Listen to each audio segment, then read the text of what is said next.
Hey guys, Melon Man here today, and I am just waiting to begin a conversation with Harry Matadine. Harry Matadine is in the UK, and Harry is a big detoxification expert.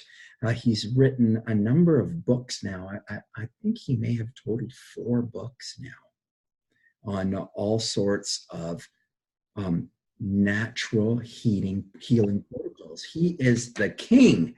This is the king of natural healing in the world. I think this guy is practicing more natural healing things than anyone that I know. Harry, my brother. Yo, how's it going, John? How you doing, man? Yeah, not too bad. Not too bad. Who are you talking to? I'm interested. You recording someone else? No, I was just recording an introduction message. Oh, And okay. here you are. Here you are. I'm glad we got you super quick. Awesome. Haven't talked to you for about 6 months. This is the third time we've talked now. Yeah, I think so. Yeah, a long time now. It does feel a long time, isn't it? 6 Three months, you're times, right. maybe 4 times we might have talked. Twice this year, definitely. Twice this year, I remember. But one before, maybe.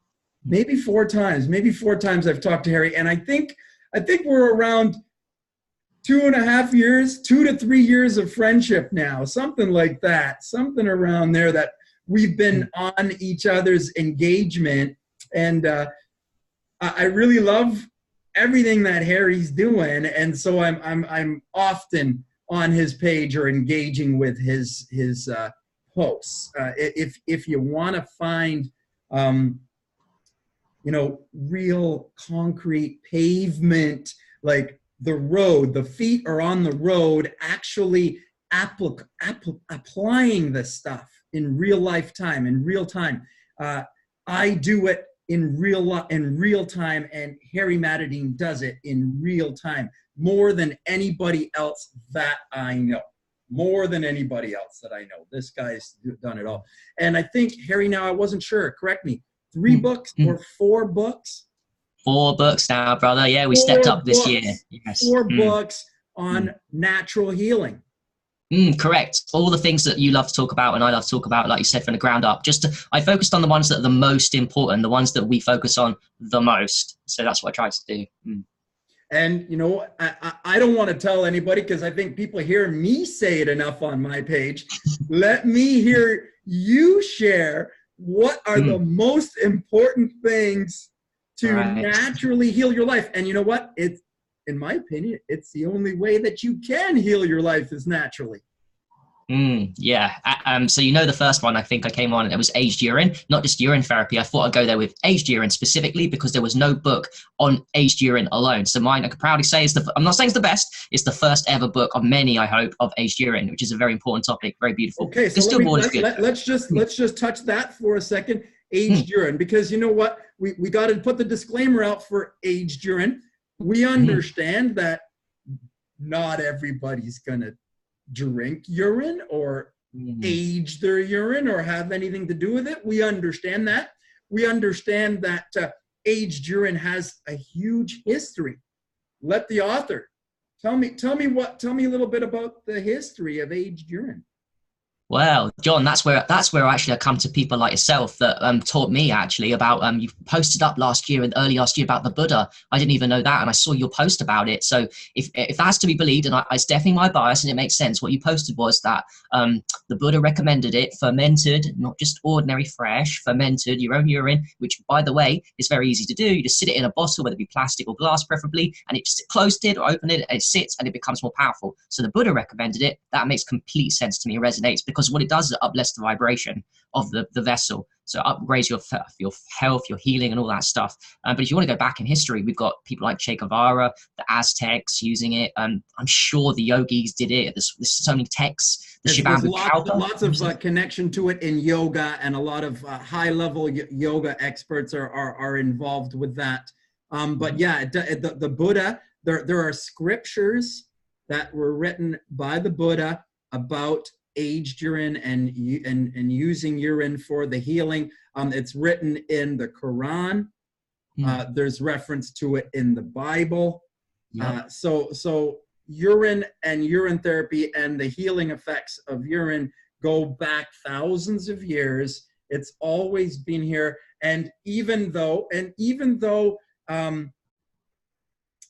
Buddha said it, even, half of his disciples still weren't open to drinking their urine. So I mean, if the Buddha said it and his disciples, all of them weren't unanimously following that, how would we expect that the world would be open to that possibility? So, hey, we understand that aged urine is something that very few people will even open their mind to, but it has magical healing properties. What did you talk about in the book that you think is really valuable and important? What's your most important takeaway from aged urine? Right. Look, it wasn't a very big book, but what I'm proud of it is it had a little bit of science. Obviously, I've learned more since then, so I'm redoing another book. My 5th one, by the way, is going to be on aged urine again. But what I'm proud of in the first one, which is really important for people, is I put an 8-step protocol of how to get into your system. Now, I did it for a lot of reasons. A, the more you get in your system, the better. But B, this is for people, like you just mentioned, that aren't going to do it because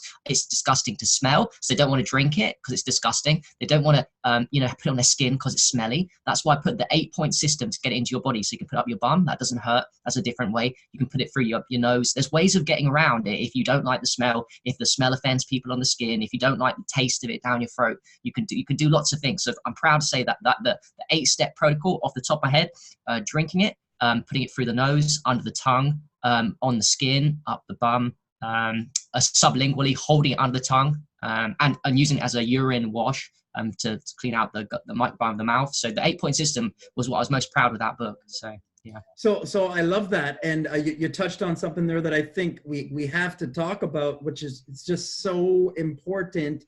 The enema, aged urine up the bum. This is so important, and we got to remember that when the baby's in the mummy's tummy, urine is all around the baby. It's in the eyes, it's in the nose, it gets up into the brain, it's all on the skin, and that's why the baby's skin, when it comes out, is so soft and supple, and it gets up into the bum. It's all a part of the digestive system, and it really helps with the bacteria in the digestive system, which is your own bacteria. So people talk about the bacteria in urine. Well, that's your bacteria, and people are paying money to try to buy probiotics. What's probiotics? Probacteria, good bacteria, your bacteria. You're paying good money to buy probiotics when your bacteria is actually found inside of your own urine. Exactly. And it proliferates, we believe, when it ages. So it gets even more. If there was some in the fresh, it just becomes more and more and more. Concentrated magic medicine, concentrated microbiome. So the enema, we got to talk about that. That's important. Sure, that's one of the 8-point systems that I do for the aged urine, the way to get into a system, because we know that any enema is good, like a wheatgrass enema is good, a distilled water is good, a fresh urine is good, but we know also that aged urine, being the potent medicine it is even better to clean the colon out with that, because what it will do is it will, instead of just giving it a wash, it will heal the damage from cooked foods, because I cook food still now, my colon's damaged, so it goes in there and it heals the tissues and it regenerates the tissues in the colon and the lower base of the colon, which are damaged by overeating, from not fasting enough, from wrong foods, and a lifestyle from childhood. We're talking about damaged colon from childhood that everyone's carrying in their system. So even if people are good now, they've got damaged colon from 10 years back, from when they were a baby and their parents fed them the wrong food. So what would you say to people say that enema is not natural and enema is gross and that's disgusting? Why are you even talking about that? You guys are disgusting. How do you handle that? Well, it's just from my own experience. It's taught me that I still go to the poo regularly doing it. So I know it's not weakening the colon. That argument's wiped away. But second, I can see the results, because the longer I hold it in, or the longer I can't hold in the aged urine, indicates how damaged my colon is, which I've been damaging through eating the wrong foods for all my life. So I know that, I can't hold it in very long. Damn. And then what happens is if I maintain consistency, I can hold it in longer and longer and longer and longer. So that's showing me, it's actually healing my tissues. My colon's damaged. This cannot be a bad thing. And I am what Eric talked about. Like, everyone's got a damaged colon. Everyone's got pounds and pounds of feces. Yeah, some have got more than others, but even people like us have got it a little bit, and we need to constantly maintain this. I mean, you know this, John. We live in an environment of air's poisoned. We're breathing in glyphosate, if you believe that everything bad, we're breathing it in. So it's all damaging us and damaging the colon. So we got to constantly do the things, and the medicine works anywhere aged urine, but if you put it directly in the colon, it's going to directly 100% hit that area. So that's what you want. Concentrated medicine in a concentratedly badly damaged organ of the colon is where you want it. And that's why there'll always be a place for enemas, and it's always has been. And we're coming back to this knowledge too on enemas. So would you agree that the enema then is like a part of natural healing? Oh, 100%. I think it's a fool's game. I mean, I've read, I don't know if you've read Professor Spira's book. He's got a very good book on that. And he's, in 20 years of fruitarian, he mentioned that he still pulls stuff out, 20 years of cleansing with fruits and eating the right foods, and he still pulls stuff out of enemas, still doing that. So if he is having, pulling stuff out at that age, of that level of discipline he's been with the right foods, you can imagine what people like ourselves have been. We're only 5-10 years into this game. So, yeah.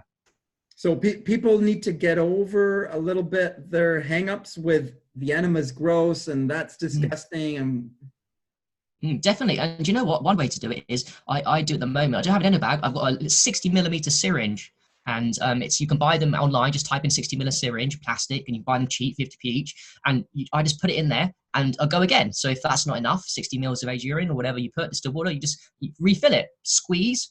Stick it in your bum, refill, and then it's not as awkward as the enema bag can be. The enema bag can be a bit official, can't it? You have to put all this 2 liters in. Why don't you just buy a 60 ml syringe then? That's what I do. That's what other people recommend. Buy small things, stick it in, and you know what? You can take it anywhere. Unlike the enema bag, it's a bit awkward. You can just 60 ml syringe, carry it, travel with it, take it anywhere.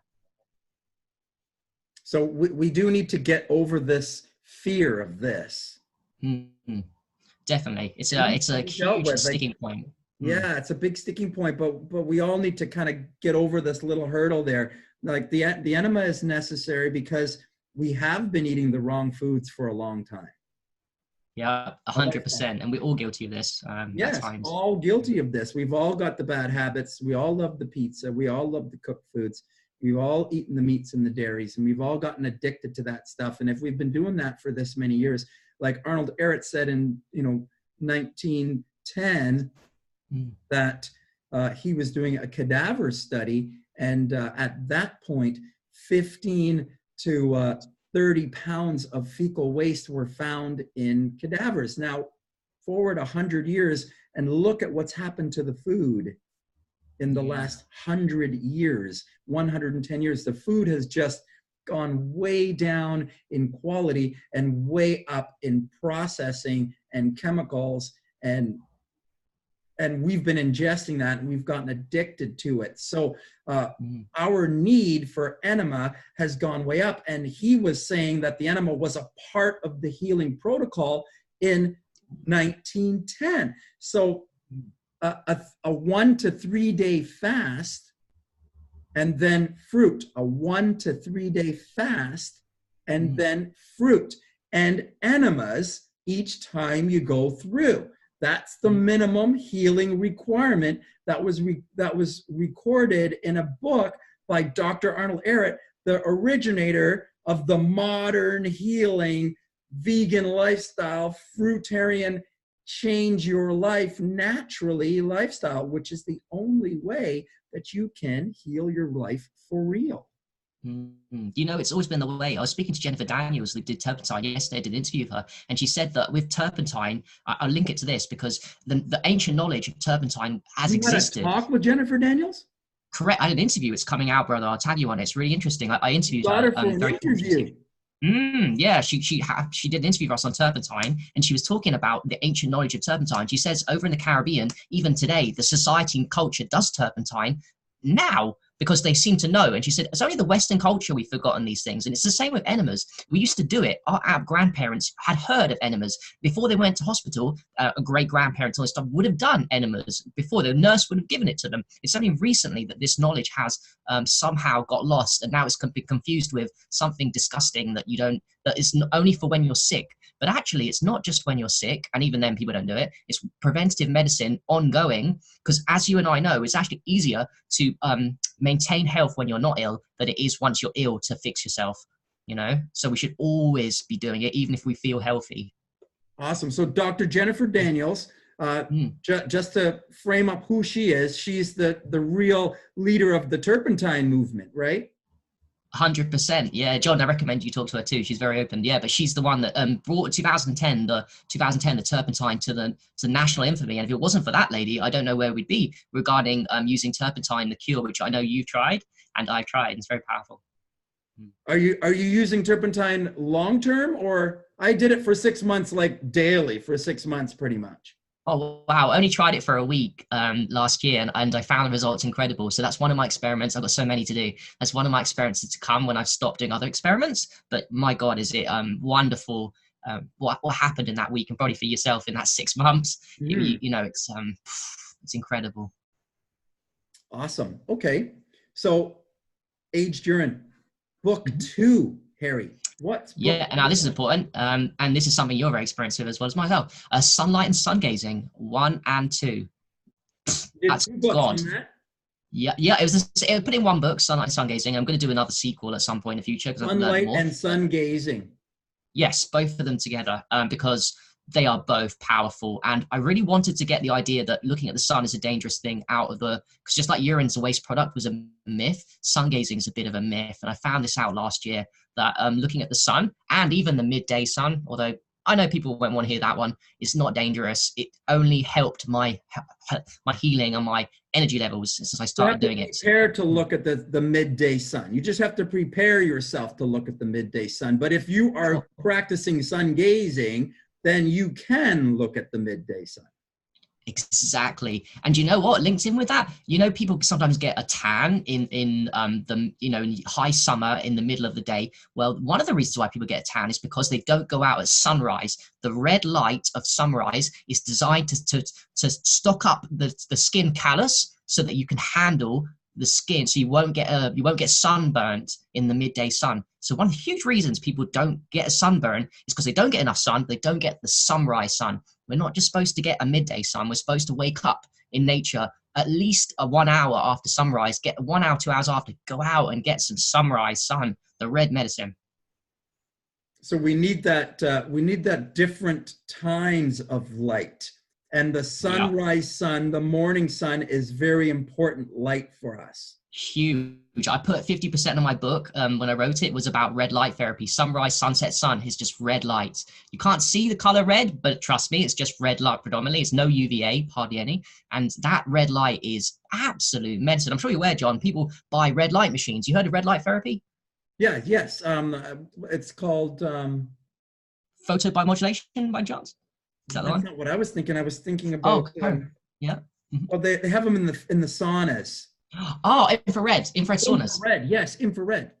Correct. And where's the infrared come from? It comes naturally from the sunrise and the sunset sun. So I put 50% of at the time I did the book, it was perfect because I just found out about sunrise, sunset. I never woke up a sunrise, sunset before in my life. I did that for 50 days straight, wrote the book. I'm still doing it every day now, by the way, because I just love it, obsessed with it. It gets to give me so much energy, and it was perfect. And it's so key that it's like the sun and sunlight. Every hour of sun is good, no matter what time you get. But you want to be getting is the three most important times, 2 most important times: sunrise, sunset, one or the other, or both, or highest in the sky, midday, which does a different thing. Those are the times, if you're limited on time, you must focus on. You can't just go for midday and think, I don't need the red light therapy, sunrise, sunset, because there's so much medicine you are missing out on, and it will cost you, in my opinion. So many people are missing out on their healing because they're not taking the time to focus on actually getting nature time and actual time in the presence of the sunlight. Exactly. And look, I understand people got busy lives. So sometimes, say you've got a work job, you can't get up you get up at sunrise, you need to go to work. You can't be outside at sunrise. Well, that's why there's two suns that got red light, sunrise, sunset. You must do one a day. And if not, you know what? We live in a world of technology. I'll even say this, and I've got a red light machine. I'll even promote that and say a red light machine, buying one of those is better than not getting up using sunrise, sunset, sun. You do what you can, understand what's going on, use a red light machine, sunrise, sunset, sun, Or mimics do it on the weekend if you can't do it during the week. If you got a busy schedule and you can't do it during the week, do it on the weekend. And do extra time during the weekend. You're gonna have to make up for it if you can't get it, right? Exactly. We gotta put this in our mind, is that everything in the third dimensional world has masculine and feminine energy. There's two forces here. And the two forces that are here are the light of the sun and the planet Earth. These are the two biggest forces that we are engaged with. Yep. Now, the light of the sun takes the energy from source and puts it into a light beam and sends it to Mother Earth, who then manifests an entire planet of plants that sustain us. We are between two forces here. The force of light, electricity, and the force of magnetism, the planet Earth. We are the being that is a manifestation of these two forces. These are the two forces that we are involved with, the yin and the yang. It's the light and the Mother Earth. It's the Father, light, and the Mother Earth that creates everything that we have. Now, we can't leave out the light of the sun or the physical contact of the earth if we want to heal our lives. We have to bring these two forces together within the being. We are the being that is the physical marriage of the two forces. And when we marry the two forces within the being, we become well. Yeah. Yeah, that, John, I absolutely love what you said there. It's yin and yang. And people could be like cynical to what you just said and said, well, I'm above, the sun's above me shining up and the ground's above me. But what people are doing wrong is they're not going outside, because we live in a world where we can hide away from the sun now. We live in insulated houses, which have got loads of toxins anyway, but you can hide from the sun. You can, through windows, does benefits, but not properly. So you can hide from the sun now. We can also hide from the earth. Instead of grounding to the earth all the time, we can now insulate ourselves because we're not touched into the ground, the yin yang. Yeah, we're not. We're wearing shoes. We're insulating the pavements, roads. No one takes their shoes off in parks. And with this insulation, like I said, if there's no yin yang and no wholeness, what is there? There's imbalance and chronic diseases and mental issues and depression and people that don't have the motivation to make the changes, you know, which is very sad. Awesome. So sunlight, a big key. We got to include it. Huge. Absolutely huge. Not only that, it's going to affect your circadian rhythms, your sleep cycle. You won't sleep properly if you don't get proper sunlight at the right times of the morning. You don't get the morning sun, you won't sleep properly. It affects everything. Every single part of the human body will suffer as a consequence of not getting enough sun. But it's okay to improve slowly. So if you only have 5 minutes sun a day, get 10 minutes. You know, it's not a rush. You're not expected to be out in the sun 24 hours a 7. We've all got busy lives. It's just about improving and getting a little bit more every single day. If you can get that morning sun and gaze into it for 10 minutes, it's not a lot of time. Gaze into it for 10 minutes in the morning or at the end of the day.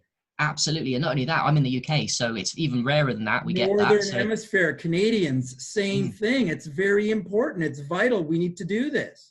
Yep. And even 20 seconds, 30 seconds, it comes out. Take that chance. Just look at it and blink a few times and realize that it's ultimately a mindset. You have to understand that in your heart that it's not going to damage you. It's going to heal you. And then when you do and you experience it, you'll be wanted to motivate to do it again. So all these things we're talking about, it's about experiencing it. Intention is important. We have to be on side with it. Exactly. You have to look at it, know that it's good for you, try it, experience the benefits, realize it's making you feel better. And then it'll be a cycle of, okay, this makes me feel better. You know, Harry and John were talking about it. Now let's carry on doing it. And then you make it a habit and then you become more whole and balanced and the best version of yourself So this is where the mind has to change, because the mind is, we got to get out of the sun. We need to stay out of the sun. We got to cover ourselves up with ultraviolet protection if we're going out into the sun. All of this stuff is mental stuff that we've got to let go of. So there has to be a mind change here. We can't heal without changing the mind. Exactly. You know, there's something goes so deep. I was listening to a podcast today, John. It said that if you wear sunglasses, it stops the production of melanin in your skin. So guess what? You're not going to get suntan. You're going to get sunburnt if you wear sunglasses. There's a couple of things you should not do. Sunglasses and sun cream and contact lenses. Those three. Just don't go there. If you've got them, get contact lenses, get rid of them. If you've got sunglasses, don't wear them and wean yourself off them. You've got sun cream, never put that stuff on your body unless you're going to eat it. Unless you want to eat that sun cream.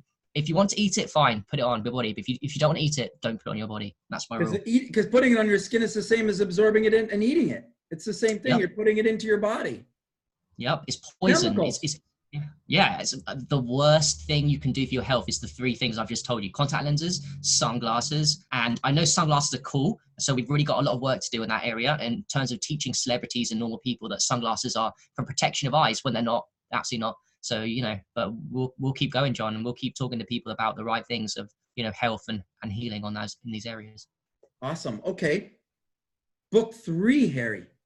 All right. The book 3 was a more of a general one. It's something you'll like as well. It's about negative ions. Covers a huge area. Yeah. Ooh. I don't think I've spoken to you since this has been. No, I don't think it came out. Actually, it came out September the 11th.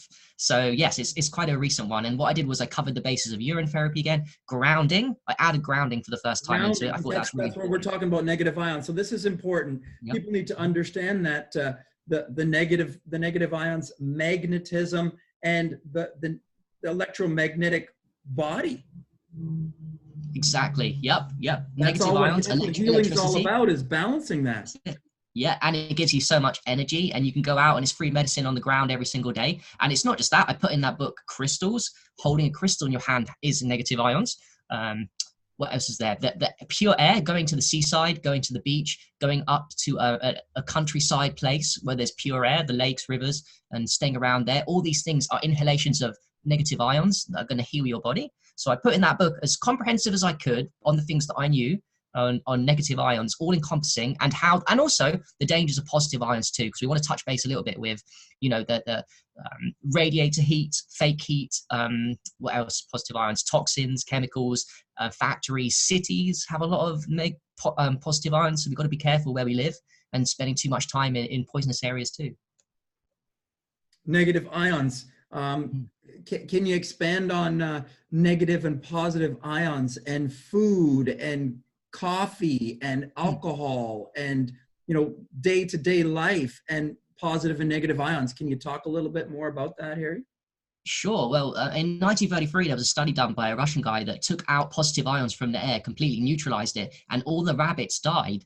So actually, if air doesn't contain any, if our air doesn't have any, we're in trouble. And there's a guy saying that there's a famous quote saying that negative ions are like the vitamins of the air. That's how we should look at them. There's vitamins in fruits and vegetables, and the vitamins in the air is the negative ions, and in the aged urine too. So we need, it's not like a luxury. It's not something, you know, I'll just take it, I'll feel better. It's actually something essential to life and to health. So without taking these things into our system, you know, the aged urine, the pure air, the beach, the countryside air, what we do is we'll become lethargic and lazy and slow down. Our brain will slow.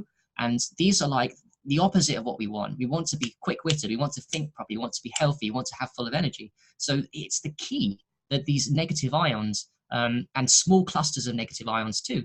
And it's the opposite of what you think it would be, because it's called negative ions, isn't it? You think negative is... It seems reversed, right? It's weird, isn't it? Like positive ions are bad for us, and then negative ions are really good. And it is bizarre. You know, another one, John, is a plants as well. Trees, nature provides us with this for free. So we should put loads of plants in our room. We should be around nature with the trees that produce them, protect us from EMFs. There's this, in the book, I put a lot of little things, like my geek style, of like things that people can do that we should be doing on a daily basis to really up their energy levels. And I really believe, I'm sure you're the same, the key to health, one of them, there's many, is negative ions, getting it inside your body. So the planet Earth is negatively charged. Correct, absolutely. And the sun is positively charged, although it's a good thing. There's a, like you said earlier, there's a balance between this masculine yin sun and the yang feminine natured negative ion earth. And the negative ion earth is abundant. There is no limit to how much she provides us. You can't ground on the grass and say, oh, the earth is running out of negative ions. It's not how it works. You just stand there for 5 hours, 10 hours, even when you're sleeping, ground, and it will just keep providing you with this negative ion energy into your system so long as you've got skin contact. You can't do grounding negative ions to the earth if you've got socks, shoes, and you have to ground to your skin because your skin is a conductor. And also, John, I don't believe that's a coincidence either. The way our skin is designed to absorb these doesn't seem like a coincidence to me. It seems like a design. So positive ions from the sun, negative ions from the earth. And it's really a fact that when we're taking in a lot of coffee, alcohol, processed foods, that we're taking in too many positive ions, and we create an imbalance of positive ions inside of the body, which helps to create disease in the body. Exactly. And what you said about positive ions, what they do is they generate something called free radicals, which I'm sure everyone's heard of. Now, we do not want too many free radicals in our system, because what these free radicals do running about is they create disease. So the free radicals the positive ion free radical generates need negative ions to balance them out and neutralize them. If you don't have enough, and you know, one way of looking at health, there's many ways. One way to look at ill health is too many positive ions, not enough negative ions. And one way of looking at really healthy is the opposite. Too many, which is good, negative ions, and too little positive ions. And what coffee, alcohol, drugs, overeating, eating the wrong foods, eating at the wrong time as well, eating at the wrong time, you missed the right. Oh, whoa, huge. Stress, not taking care of yourself, wrong thoughts, bad mentality, overworking, overtired, not enough sunlight. All these things are generating anger, shadow emotions. Oh, huge. Not looking at yourself. Yep. Anger, shadow emotions, blaming other people for your own mistakes. All these kind of things are generating, and you've got to get the balance of homeostasis right. And one way of correcting the too many positive ions is to flood your body, like I say in the book, flood your body with negative ions, and that will create the imbalance, and you'll start getting your health back slowly. So. Awesome. So we talked about emotions there. I want to expand on that, because I think this is one thing that I've been really talking about a lot lately, is that shadow emotional stuff. Do we all have shadow emotions, Harry? I think, John, a sort of consequence of duality, which we come into, which I love. I love duality, by the way. But that with everything good, there must be very high, there must be a low. That goes for every single human living in duality. And that means that you will be happy some days, and some days you will have to face your shadow, because the opposite of happiness is, sadness. The opposite of love is, boredom, whatever you want to call it. There's always going to be in life of duality this development, because we're not looking at ourselves. And I'm not perfect. I've got a shadow side I'm dealing with. My shadow side has changed a lot since when I started, but I still got shadows that I will look at and I'm working through. The point is, you have to, in order to change your shadow to become a better person, you have to acknowledge that your shadow is real and give it credence, and then work through it. Don't ignore it, because a lot of people will do anything to hide from that shadow. Absolutely anything. They hide it. They suppress it, because I know, and I had a discussion just with a customer just yesterday, and the response was, well, like, I'm a good person, so that means I don't really have negative things in my life. How would you respond to that? Well, I've been in that position before too. And then what happens is I fasted for a long time, and the emotions came out, and I start crying, and I'd think, actually, you know what? There is, you know what it is? My best answer to that is this. What we think consciously is like 5% of the brain. Our brain is run by 95% subconscious. And we don't, and even me and you, John, we know a lot, but we don't know everything that's going on in our subconscious. It's absolutely impossible. So for someone to say they don't need any human to say they don't need shadow work, that assumes that they are conscious 100%. That's impossible. Your brain is running on a subconscious auto program constantly. There's things that we don't know that are suppressed, that, it's not that you're a bad person if you have a shadow. This is the thing. It's like, shadow is a part of life. Like, every person has a shadow. It doesn't mean you're good or you're a bad person because you have a shadow. First of all, there's no bad people. There's no bad people, right? Everybody is a good person. Some good people do bad things. Everybody does bad things sometimes. Nobody is good or bad. It's not like I'm bad if I have a shadow emotion. It's not like I'm bad if I have to address my shadow emotion. We all have to address our shadow emotions. It's that society says that it's not right to be angry. It's not right to be frustrated. It's not right to be sad. It's not right to be low energy. We got to be high energy with our kids. We got to be high energy at work. We got to be high energy. We got to perform. We got to perform. So we end up shoving all of that shadow stuff down, and we can't deal with it. We don't have time to deal with it. We don't have time to deal with it. Oh, I can't deal with that right now. Well, if we don't ever deal with it, then it stays stuck in the body. And these shadow emotions get stuck in the weak spots in the body. So if you've got an injury in your body, those shadow emotions will go into your injuries. If you've got, in your digestive system is a real big spot for them because our digestive system is damaged from poor eating. So we've got inflammation and damage inside the intestinal tract, in the intestines. There's damage in the liver. There's damage in the kidney. So shadow emotions can get into the organs of the kidney, on the liver, in the intestines. Shadow emotions will hide in your organs, and you'll feel like, oh, I've got a digestive ailment and I need to take a medication to fix it. Really, I need to do the shadow work to release that stuff. Now, when you do the shadow work, you're fasting, you're staying empty, because that's how we heal the body. And then you're going to feel these emotional stuff's going to come up. Shadow stuff's going to come up, anger, frustration.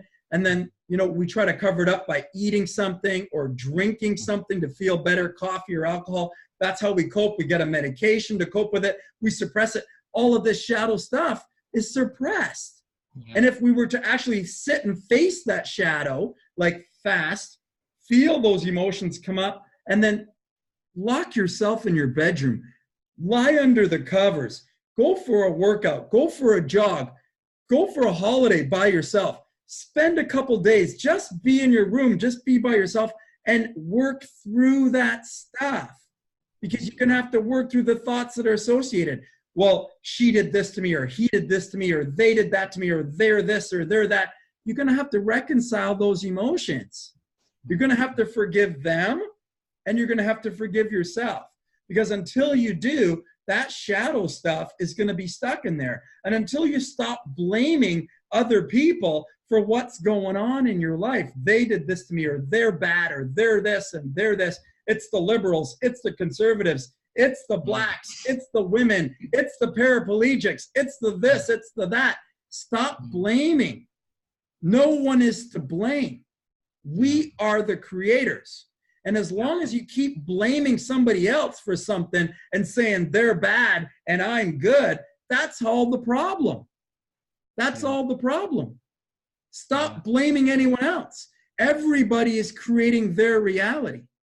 And as long as you keep shoving down those shadow emotions and not dealing with them, they'll continue to manifest the same pains and problems and sickness and illness and disease in your life, which you're going to go get medicated for, what you're drinking your coffee for, what you're drinking your alcohol for, what you have those eating habits for, because you're trying to drown out your sorrow in food.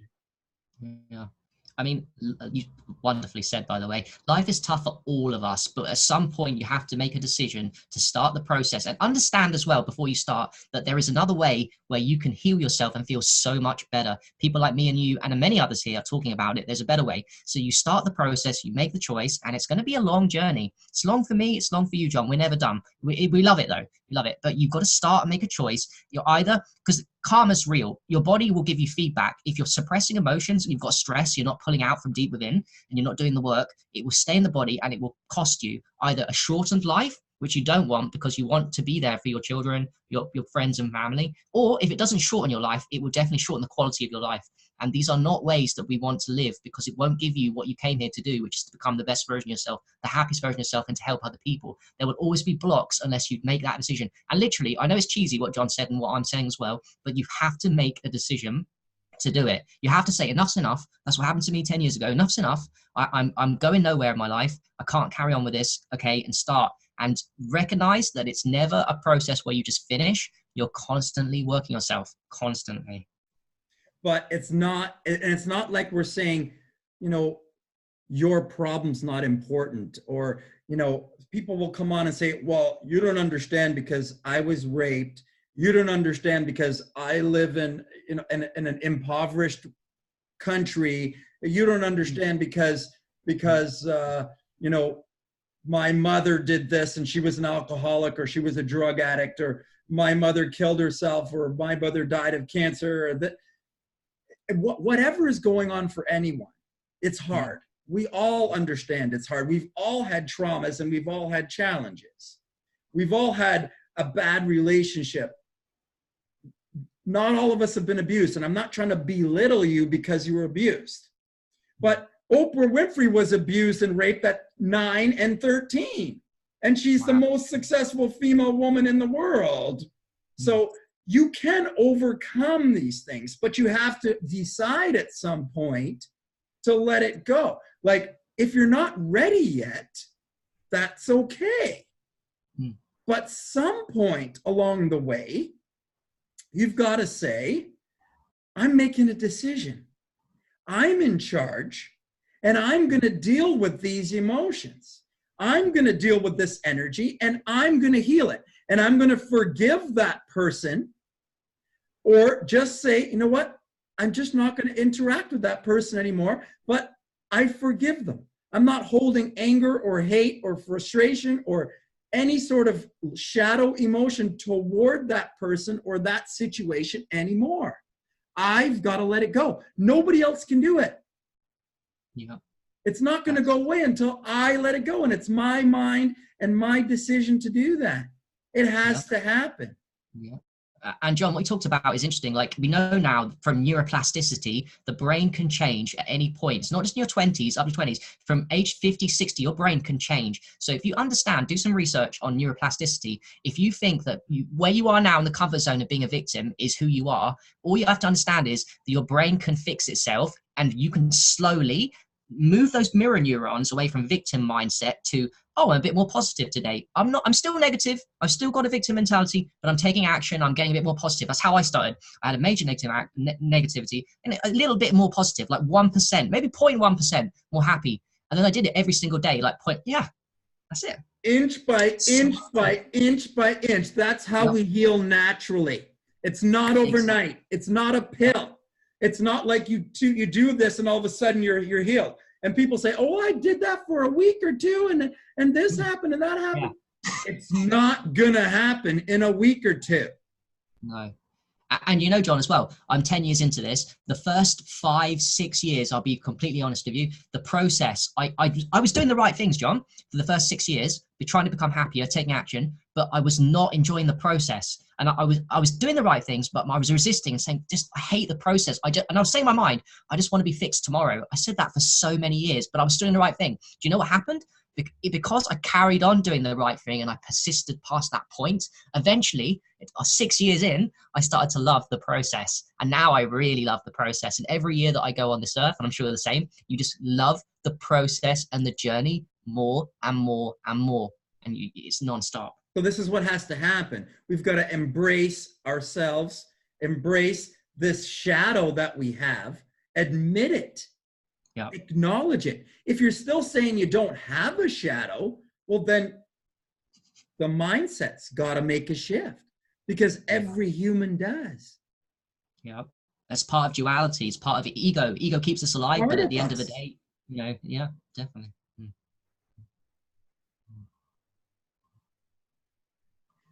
Book 4, Harry. You got a 4? Yeah, this one I'm really proud on. This is, I don't know if you know, John, it's a transcendental meditation. Have you heard of it? Cool. Well, I'm all about meditation. Oh, yeah, I thought you were. And yeah, I've seen a lot of your posts, and I'll be honest, I've been on and off meditation for the longest time. I never committed to it until 2 months ago.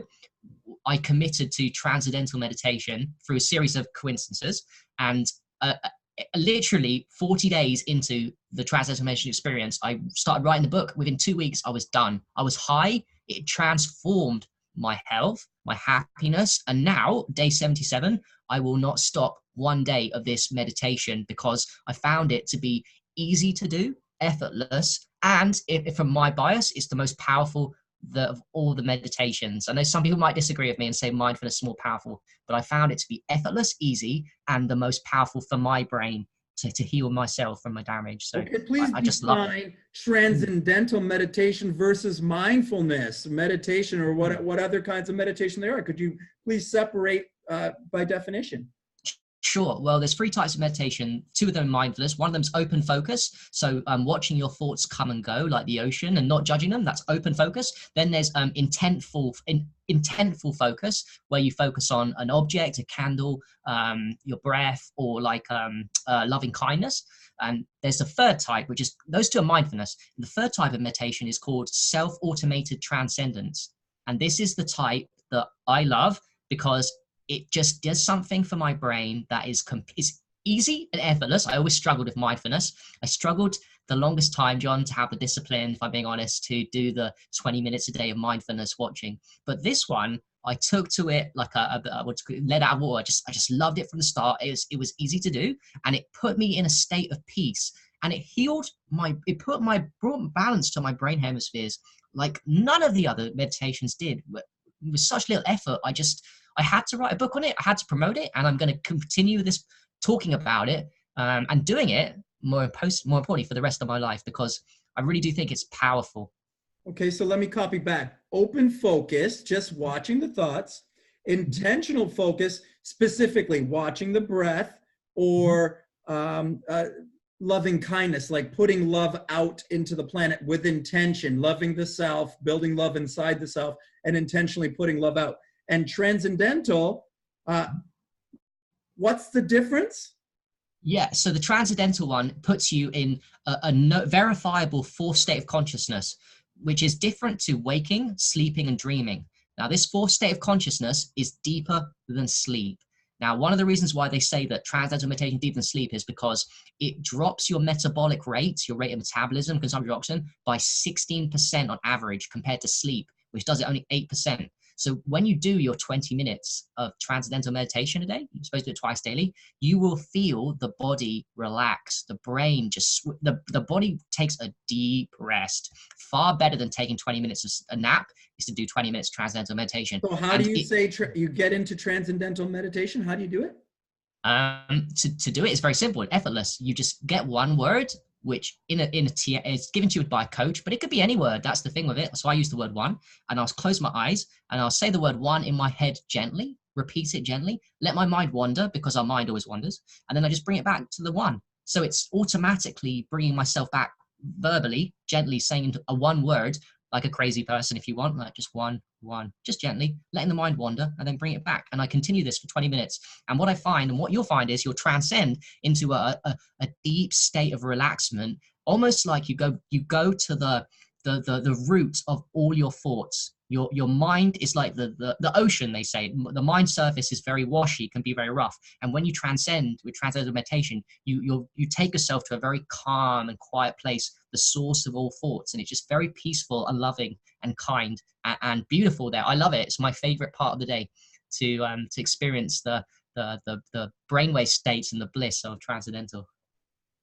So you're saying you do it by a recitation of a word. Correct. One word. This it could be anything. Preferably one syllable. So one, sun. It could be a chant word like Om, or whatever's given to you in transcendental meditation is fine.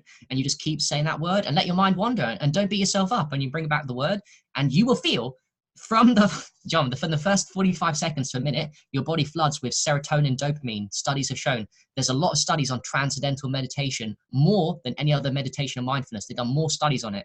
And from minute one, your body floods with serotonin, dopamine.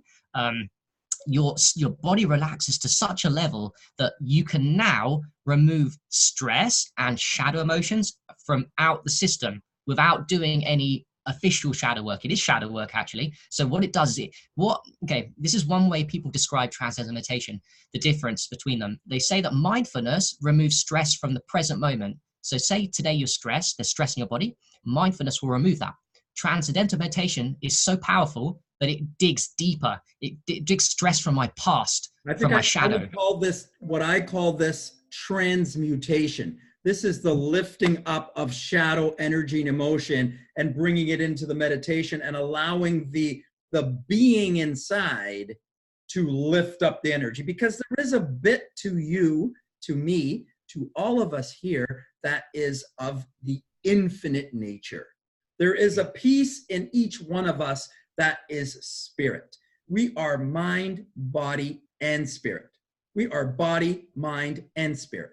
And if you look at the original teaching that goes back thousands of years, is that everything in the third dimension is of these three things. Everything is physical, body, everything is mental, and everything is spiritual. So we are body, mind, and spirit. So there is a bit to us that is spirit. Now, the thing about spirit is you can't talk about it. Please, someone tell me where the spirit is. No, nobody can tell you where the spirit is, but it's in us. And you can't really talk about your spirit because it's infinite.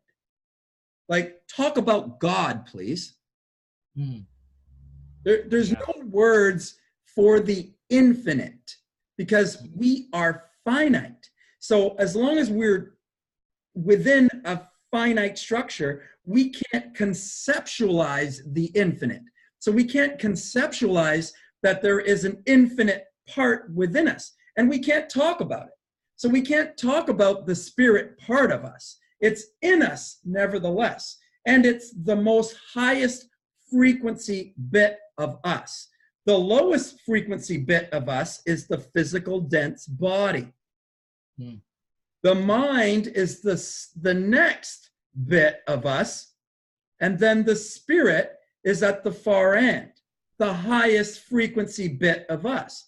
Now, the spirit of higher frequency has the power to raise up the frequency of the body, and it has the power to raise up the frequency of the mind. If we bring mind and body to the spirit, they will be risen in frequency. Well, that happens in transcendental meditation. That's when you bring the body, mind, and spirit together. That's when you bring the frequency of physical body, the frequency of mind, into the space where they can interact. That's transmutation or human magic, the power to lift up the frequency of the lower frequency bits of ourselves. So the shadow is the lower frequency bits of us. Yeah, John, that is it. High frequency emotions and low frequency emotions. The shadow is the low frequency emotions. We got to bring those low frequency emotions up to higher frequency emotion. How do we raise up the frequency of something in us? How do we do that? Meditation is the magic to do that. That's how that happens.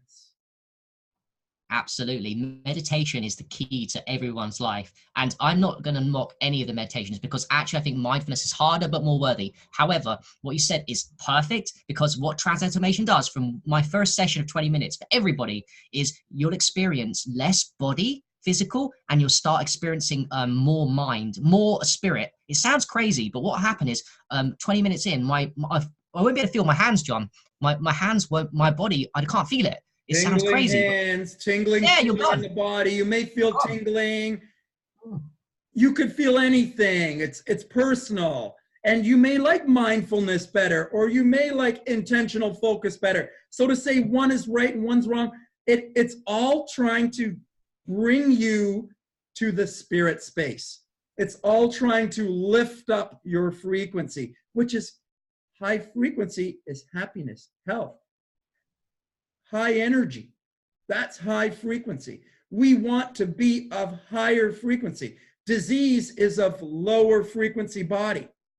If you connect a diseased body to an ohms meter, electromagnetic checker tester, then you'll see that a diseased body has a lower frequency and vibration than an athletic, fit, healthy body. So we want to try to pick up the frequency of body. Well, how do we do that? By connecting body and mind to the highest frequency bit of the self, which is the spirit self.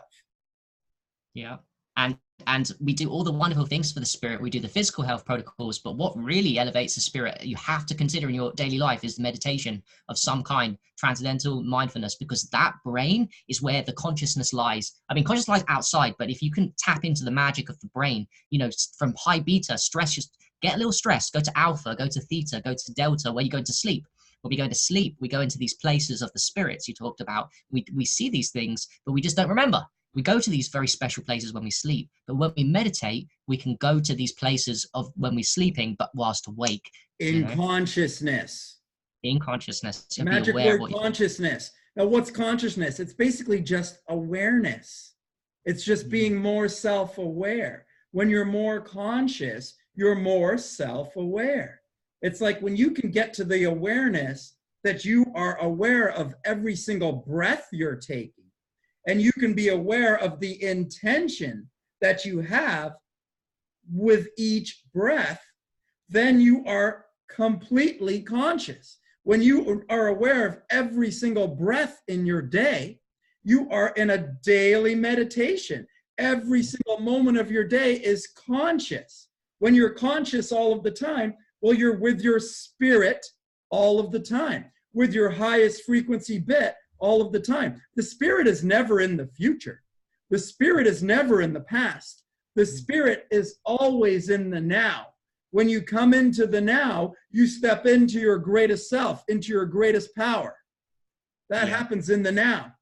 When you get in spirit, when you get inspired, you come into the present. That's when you step into the spirit. That's meditation.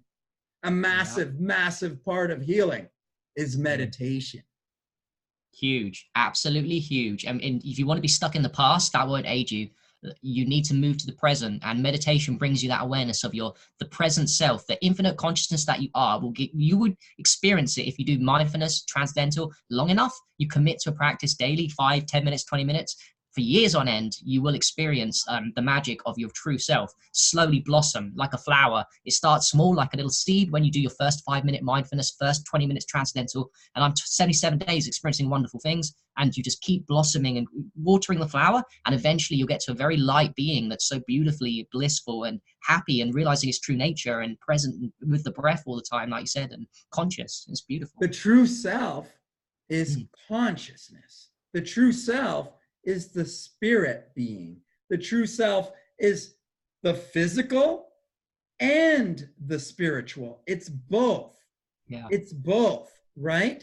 But the physical body and the mental body have been programmed. Mm-hmm. And the I'd say, John, I'd say the Matrix has tried to keep us in a physical and forget about spirit. I think it's the fault of the system. Actually, they tell us there's no life after death. There's no such thing as souls.